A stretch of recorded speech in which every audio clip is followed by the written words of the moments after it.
Good evening, ladies and gentlemen. Welcome to yet another episode of Rendezvous with Anzar Saqib on CxO Global TV. CxO Global Forum is a knowledge sharing platform for all C levels across the globe who are not only domain experts, but key thought leaders who have made a significant impact in the fields that they're working in.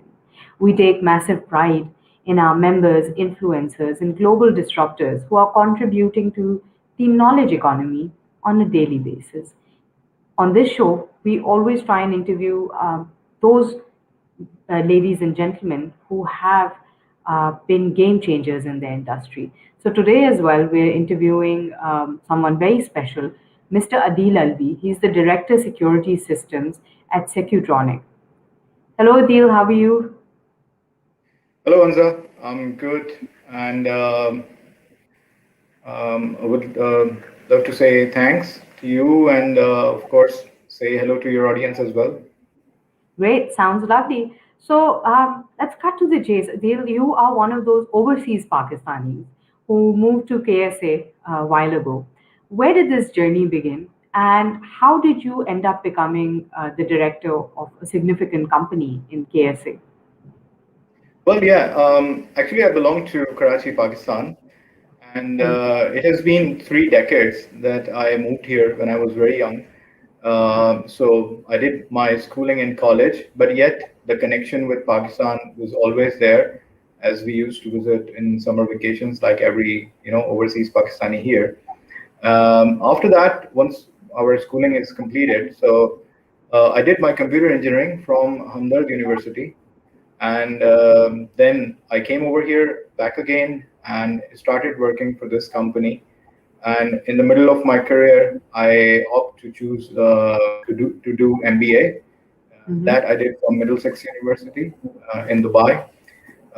Yeah, so joining about Secutronic happened, I think, 18 years ago.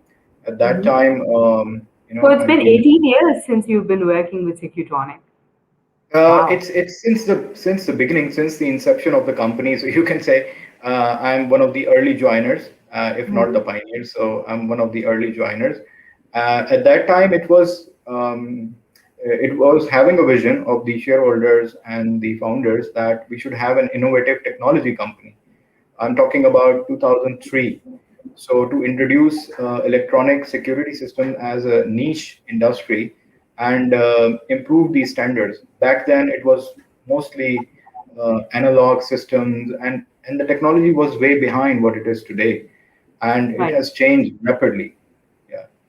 Right. So Absolutely. Adil, so just wanted to know a little bit about Secutronic as well. So, in your capacity as the director of security systems, it's interesting how you mentioned the company was founded about 18 years ago, and back then in 2003, thinking of such smart security solutions must have been something completely out of the box, right? Um, where did the company begin from, and what solutions do you people offer right now? Because I believe you offer ELV solutions as well. yes, correct. So yeah, I mean, there were no smartphones even, so we cannot talk about the smart security. Um, See, in terms of electronic security systems industry, the regulations of every country was having some kind of regulations and laws about the public protection policies and the laws as well. So yes, Saudi Arabia was having it, but the founders found that when you go to Europe and USA at that time, the technology was just started to flourish. So we were moving from the analog DVRs where you used to have videotapes to the hard disks, and then hard disks to the modern day video recording system. So the whole suite of electronic security systems, which are primarily extra low voltage systems, were changing. There were involvements from software systems. There were SCADA systems where you can have high-end software to control the hardware. Take an example of analog CCTV cameras. Now the whole world is about to move from the IP cameras, and you will find it everywhere. Now they are available in the retail shops even. Previously, at that time, we used to sell it, but now you can have a camera at your home. You can watch it on your holiday destination. So this company and my journey with them is, it's right from the beginning. So I joined it as an engineer. Then I moved to Dubai for as a product manager, gain exposure over there. Then I came back, and now I'm currently heading a division of 120 plus staff spread Wow. over all Saudi Arabia and multiple contracts. So we have three branches. We offer different solutions. Like CCTV is a very primary solution, but we are into each and every diverse market segment. You talk about military, you talk about banking, you talk about hospitality, oil and gas, government institutions, the whole range of products. And it's Even education? yes, even education. I mean, most of the universities require certain kind of security as well as some kind of different type of solutions. Like we used to sell, we sold in Kuwait as well, there where people, the students and the faculty member were having a car park monitored by the number plate system. They were having gym facilities opening up from their wristbands Wow. to occupy the lockers. Once they are getting into the class for that particular subject, they are putting an electronic attendance system. So a whole suite of products targeting every industry.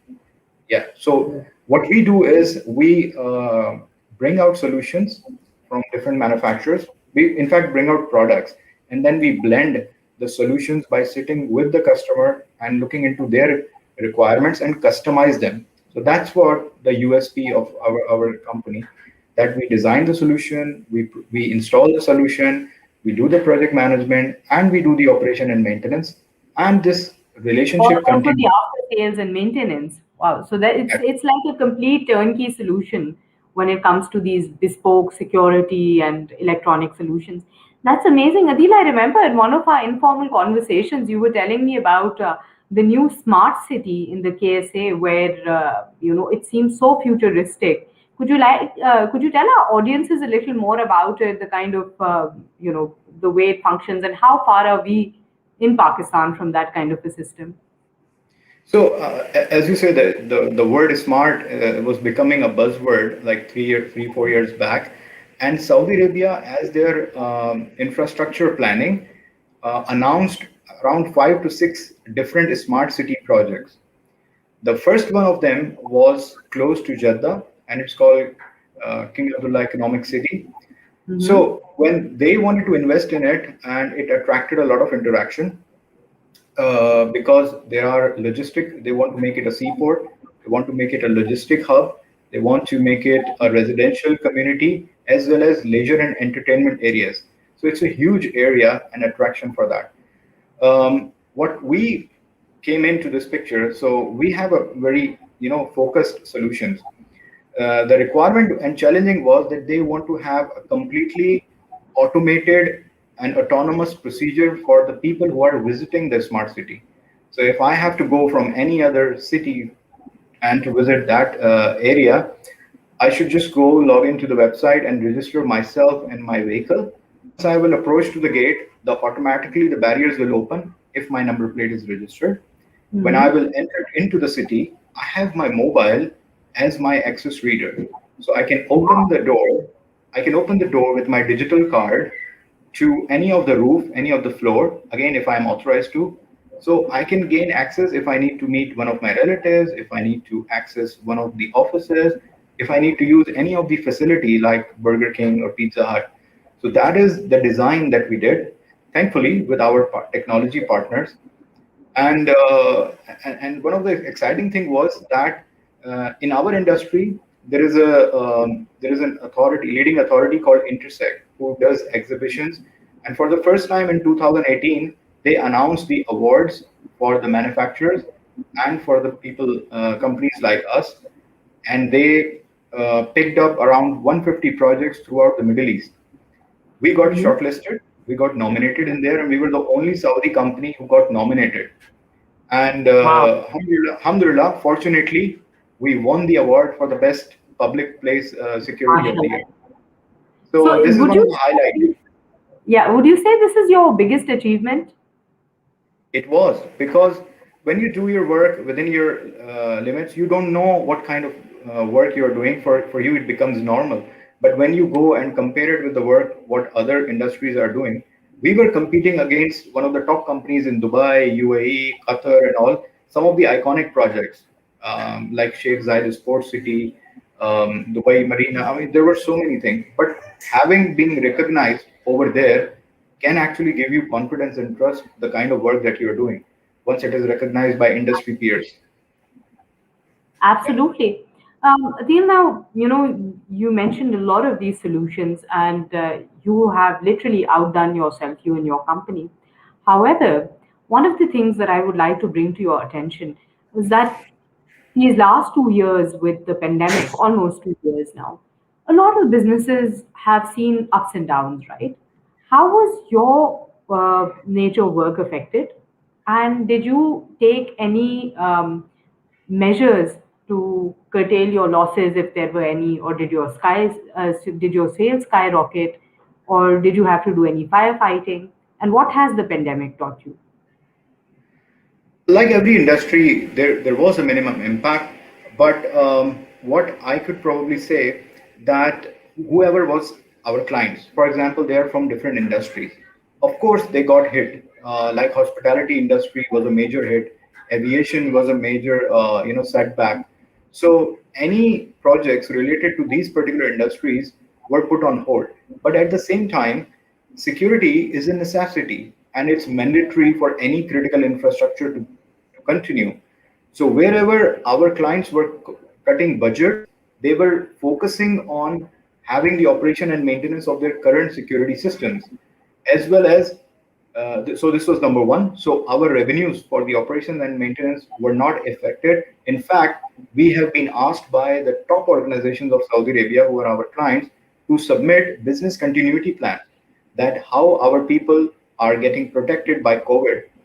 And it's very early days. So we have to make our safety plans that our people have to go visit the site. Some of them are residents, security engineers as well. So we had to ensure this that people are following these SOPs. And I would like to, hats off to our people during the lockdown when people were actually staying at home. Our teams were actually on the ground providing the services to these national infrastructure. On the other hand, we tried to innovate our solutions. For example, we were the early adopters in promoting facial recognition solutions instead of fingerprint. So all our projects which were having fingerprint systems due to hygienic and COVID reasons, we replaced them with facial systems. CCTV Biometric. cameras, yes. So biometric, yeah, fingerprint Yeah. is also biometric, but they were Yeah. changed to facial, so it was touchless.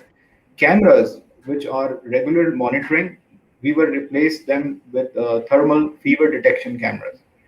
Oh, Another one, wow. another one was when the everybody was talking about that whenever the lockdown will finish and they will come back to the workplace, what social distancing they need to do.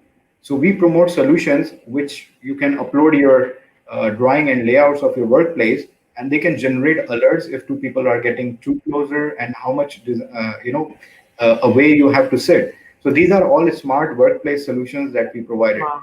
So we see that with the change of technology, our revenues have actually been increased. Uh, but it's all about that you have to respond to Keep the demand. innovating. Yeah, Yes. and keep innovating. No, it's very interesting the kind of work that you're doing. And speaking of these facial biometric recognition systems, we see them now quite a bit, like internationally, not so much in Pakistan. But last time I was at the Dubai airport, even passport control was being done through facial biometrics. And, that is what the future is about, especially post pandemic. What do you think is the holdback? Like, what's holding us back in Pakistan from implementing facial biometric solutions? Because if our cell phones can do it, this iPhone, then why isn't Nadra or any other of our, conventional regulatory bodies implementing it? Massive scale like Nadra, of course, needs to change their systems. I mean, it's easy to have an access control or attendance device in a smaller organization, but changing your whole countrywide database, of course, it has its own challenges, but you will see it coming surely because you have to build a database, just like Dubai Airport, as you mentioned. So they are keeping it record whoever it's coming in, and they are keep updating it. Infrastructure, bandwidth limitations, these probably I can see. But I'm very pleased whenever I see reports from, especially from Software Export Board of Pakistan, that every now and then a new startup is happening and they are securing good amount of funds in their seed funding. So Right. definitely the talent and the because uh, generally Pakistanis, in terms of software development, they're really good. So Yes. whatever solutions you are seeing in the whole world, we can develop it on our own. In fact, we can have market them as well with these all these algorithms, because everything is going to be digitized, and it's the era of digital transformation. So I think we can capitalize on that, and you need to do some laws and regulations in place. For example, if you need to secure a facility of CPAC highways, you can have different smart systems, because it's such a long route that you need to also monitor them and ensure that it's secure. At the same time, Gawada Port, you can make it a smart city. It will give the international investors the confidence, the kind of technology and security we are offering. Right. Absolutely. I see, that is definitely a step in the right direction for the future of security systems in Pakistan. But here you're talking about the larger projects that are there. Sure, that's where the need is.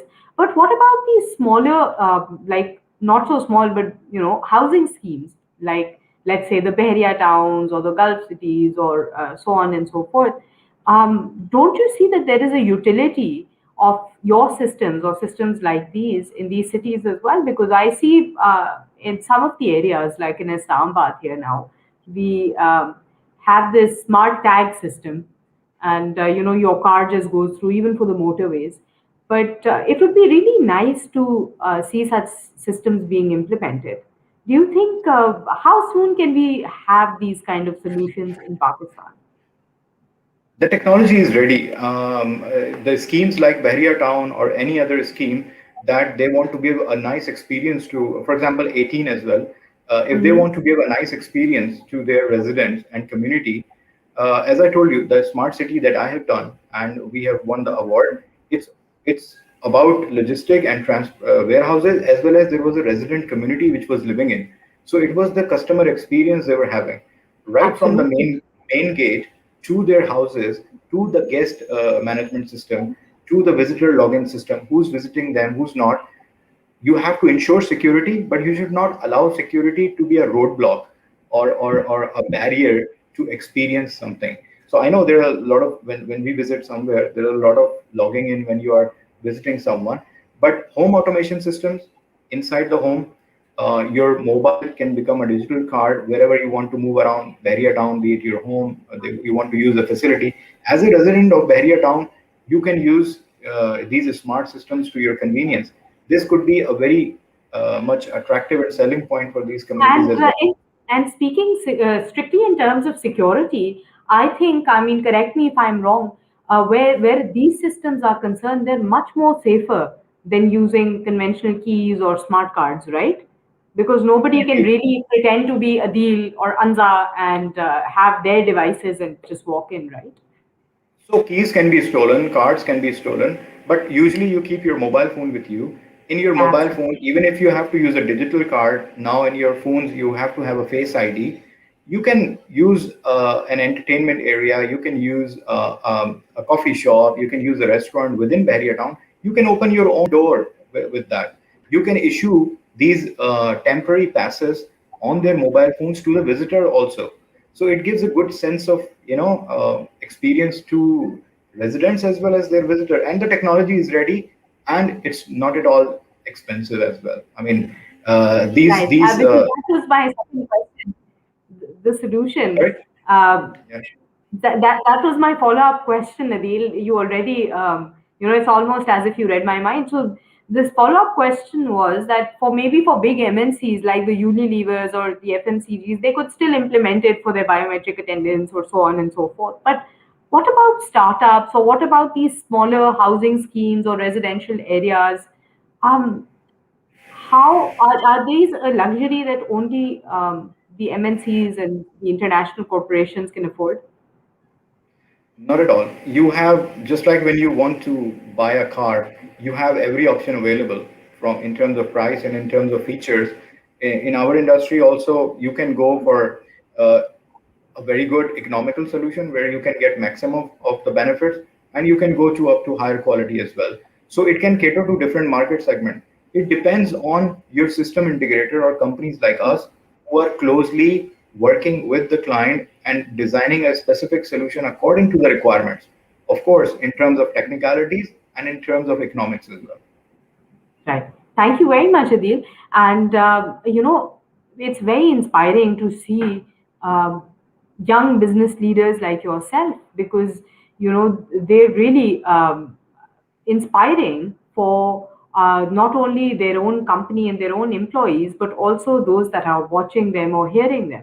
And especially for belonging to Pakistan, it really is a matter of pride for us.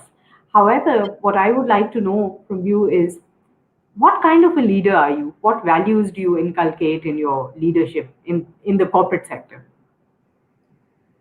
I think from the traditional conventional MBA books, if you read them, there are certain concepts which are still applied when you have to lead someone.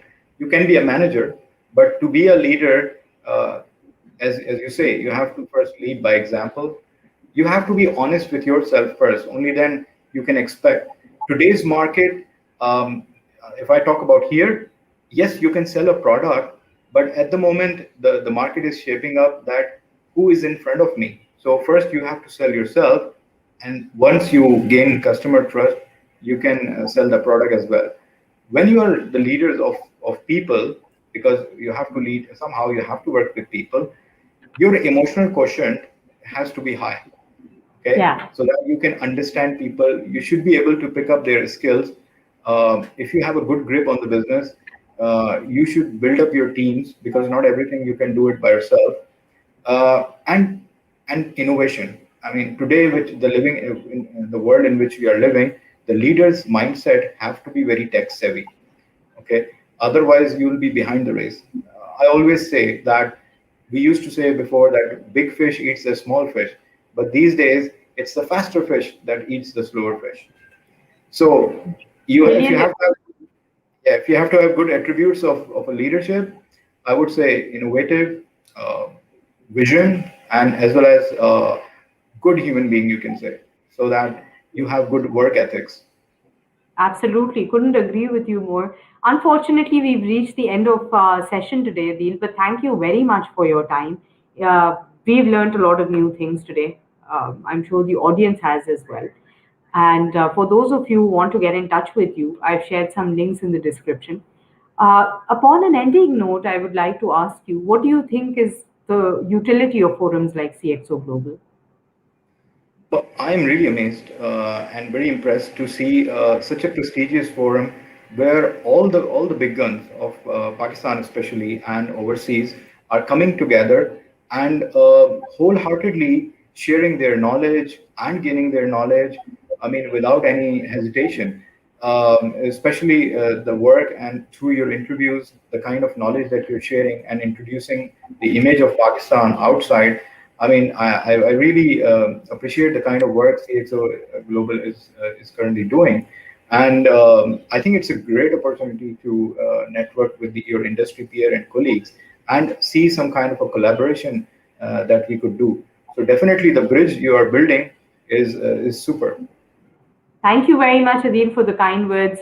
Ladies and gentlemen, thank you for watching. That was it for today from Mr. Adeel Alvi and myself. And I look forward to seeing you in another episode tomorrow with another very special guest. Up until then, please keep us updated with your comments and feedback. We look forward to them. Thank you very much. Have a good night, Adil. Have a good night. Thank you.